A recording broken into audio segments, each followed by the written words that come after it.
लंबे इंतजार के बाद आखिरकार गाजा में अमन की आशा जगी है। इजराइल की सड़कों पर आज जन सैलाब उमड़ा। लोगों की ये भीड़ किसी नेता के स्वागत के लिए जमा नहीं हुई थी।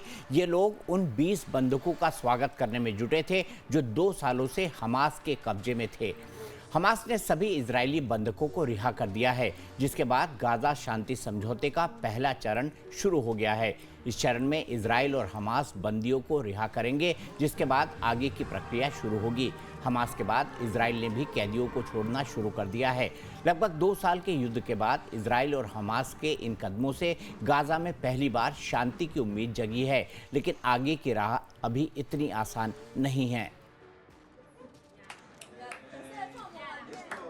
मिस्र के शर्म अल शेख में इजराइल और हमास के युद्धबंदी की जो बातें अब शांति समझौता में बदल रही हैं, पूरा दुनिया टकटकी लगाकर यह देख रहा है कि क्या इससे वहाँ पर स्थायी शांति स्थापना होगी। समझौते में काफ़ी छोटी छोटी शर्तें हैं, लेकिन उनमें विवाद बहुत ज़्यादा है। जैसे कि इजराइल दावा कर रहा है कि हमास को अपने हथियार सौंप देने चाहिए आईडीएफ को, लेकिन हमास ने ये कहा है कि वह हथियार का इस्तेमाल नहीं करेगा, यानी फ़र्क बहुत है। इसी तरह से इजराइल और अमेरिका चाहते हैं कि भविष्य की जो सरकार बनेगी अब गज़ा में, उसमें हमास का कोई भी प्रतिनिधित्व नहीं होगा, जबकि हमास और शायद फ़िलिस्तीन के लोग यह चाहते हैं कि अभी जब सरकार बनेगी गज़ा में, उसमें हमास का जो पॉलिटिकल विंग है, यानी हमास के ऐसे अधिकारी जिन्होंने शस्त्र नहीं उठाया, हाथ में हथियार नहीं उठाए, सिर्फ डिप्लोमेटिक लेवल पर हमास की तरफ से फ़िलिस्तीन की तरफ से लड़े, उनको शामिल किया जाए। तो आने वाले 2-3 दिन बहुत ही महत्वपूर्ण होंगे कि सीज़ फायर ना टूटे। इस बीच अमेरिकी राष्ट्रपति ट्रंप भी इजराइल पहुंच गए हैं, जहां उनका गर्मजोशी के साथ स्वागत हुआ। अमेरिकी राष्ट्रपति ने रिहा हुए बंधकों से मुलाकात की। इसके बाद ट्रंप इजराइल की संसद में पहुंचे, जहां तालियों के साथ उनका स्वागत किया गया। इस मौके पर इजरायली पीएम ने कहा, यह दिन इतिहास में हमेशा याद रहेगा।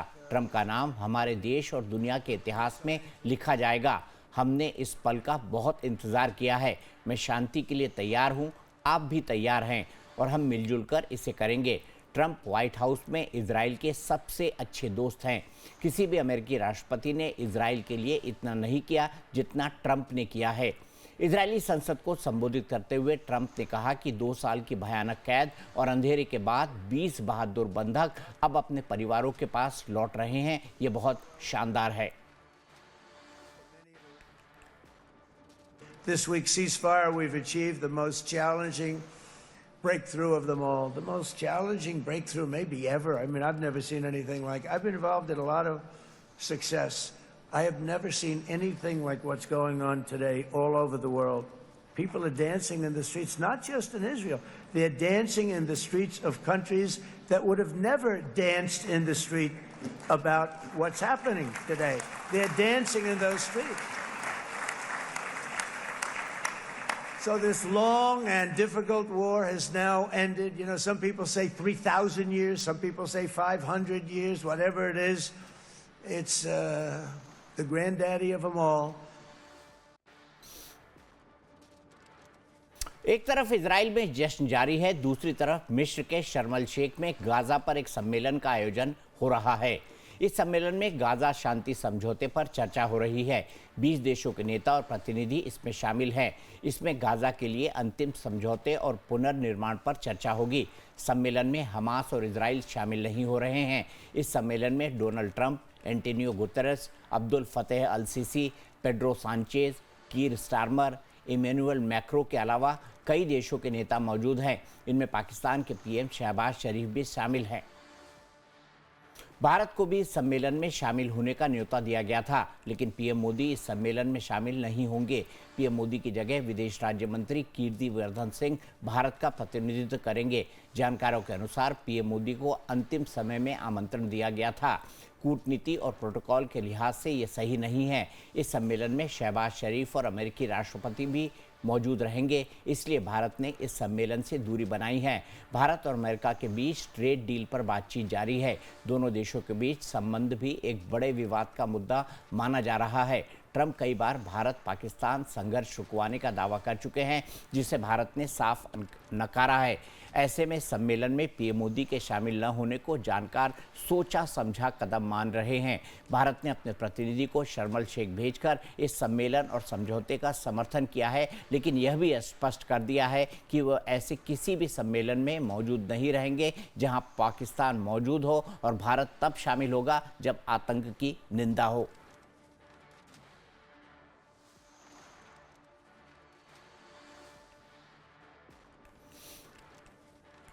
तो इसी पर बात करने के लिए मेरे साथ अभिषेक श्रीवास्तव जी जुड़ गए हैं, जो जेएनयू से जुड़े हुए हैं और प्रोफेसर हैं और विदेशी मामलों के जानकार हैं। इसके अलावा मेरे साथ संजीव श्रीवास्तव जी हैं, वो भी विदेशी मामलों के बड़े जानकार हैं। सबसे पहले संजीव जी, भारत का न जाना, इसको आप कैसे इंटरप्रेट करेंगे? शहबाज शरीफ चूंकि वहां पर मौजूद है, फिर ट्रंप ये ना कह दे कि अरे मैंने ही तो सीज फायर कराया था, मैंने ही सीज फायर कराया था और भारत ने इसको अवॉइड किया है। इसीलिए देखिए दीपक जी, भारत को ये जो इस पीस समिट में शामिल होने का जो अवसर दिया गया, उसको भारत ने जाहिर है कि स्वीकार करते हुए अपने विदेश राज्य मंत्री स्तर के जो है नेता को भेजा है। लेकिन भारत के प्रधानमंत्री श्री नरेंद्र मोदी इसमें जाहिर है कि नहीं शामिल हुए हैं, और ये इस बात को स्पष्ट रूप से दर्शाता है कि भारत अपने जो निर्णय है कि वो किस मीटिंग में शामिल होगा, किस में नहीं होगा, और किस तरीके का भारत का स्टैंड होगा, ये भारत स्वयं तय करेगा।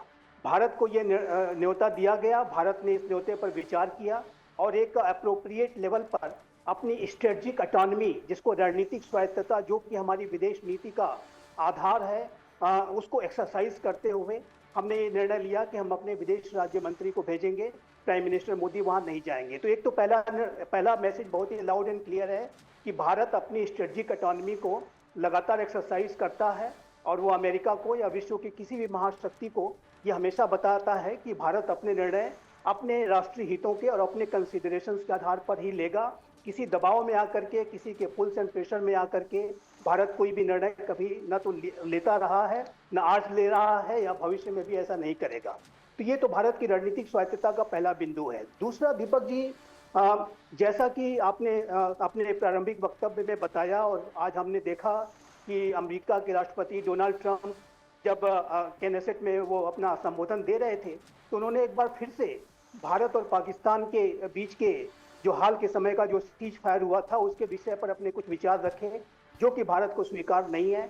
और भारत ने अमेरिका को ये स्पष्ट रूप से बता दिया है, समय समय पर बताया है कि जो भी सीज फायर हुआ था वो भारत और पाकिस्तान के डायरेक्ट और सिर्फ द्विपक्षीय जो कम्युनिकेशन था, जो कि डीजीएमओ पाकिस्तान के द्वारा भारत के डीजीएमओ को किया गया, उसी के आधार पर ये हुआ था।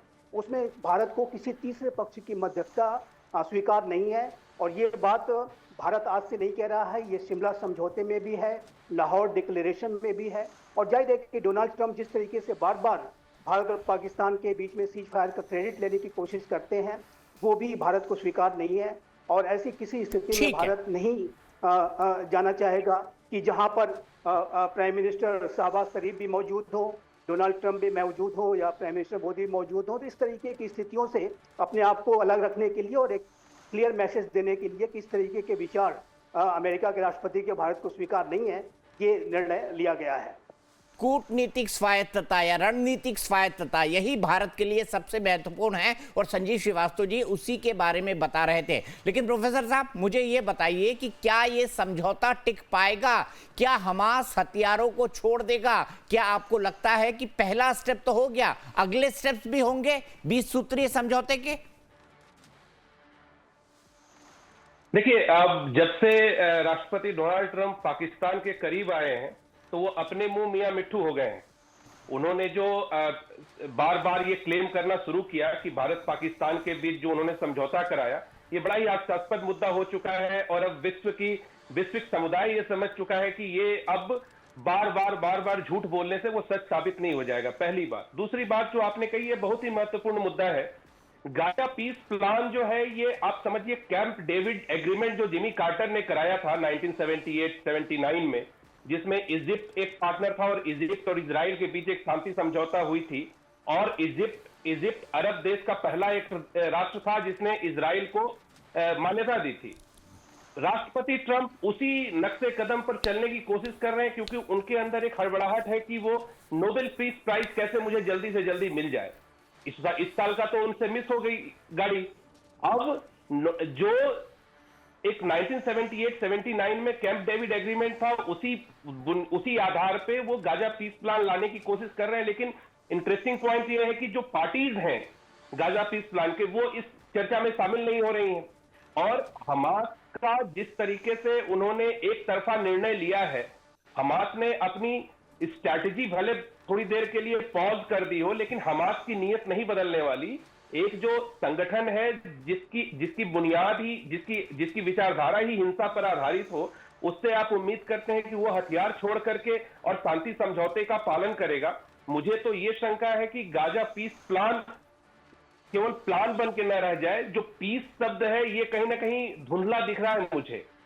ये एक कोशिश है वैश्विक समुदाय से वैलिडेशन पाने की राष्ट्रपति ट्रंप की कि मैंने शांति समझौता कराया, मैंने मिडिल ईस्ट में शांति कराई। जिमी कार्टर ने भी कोशिश की थी, हाँ, उसका ये परिणाम हुआ कि बाद में चल करके अनवर सदात और राष्ट्रपति पुतिन को उसका नोबेल पुरस्कार मिला। तो वो जिस फॉर्मूला को रिपीट कर रहे हैं, और गाजा पीस प्लान मेरी समझ से अभी बहुत जल्दबाजी होगी इस पे खुशी मनाना, इस पे विश्वास कर लेना। लेकिन अगले 2-3 महीनों में या जैसी सर्दियां खत्म होंगी वो अब दिख जाएगा कि फिर से, क्योंकि फिलिस्तीन की लड़ाई जो हमास के आइडियोलॉजी से, हमास की विचारधारा से लड़ी जा रही है, वो लड़ाई ऐसे बैठकों से नहीं हमास सहमत होगा। ऐसी बैठकों से हमास सहमत नहीं होगा, और हमास क्या वाकई में हथियार छोड़ देगा, ये भी एक बहुत बड़ा सवाल है।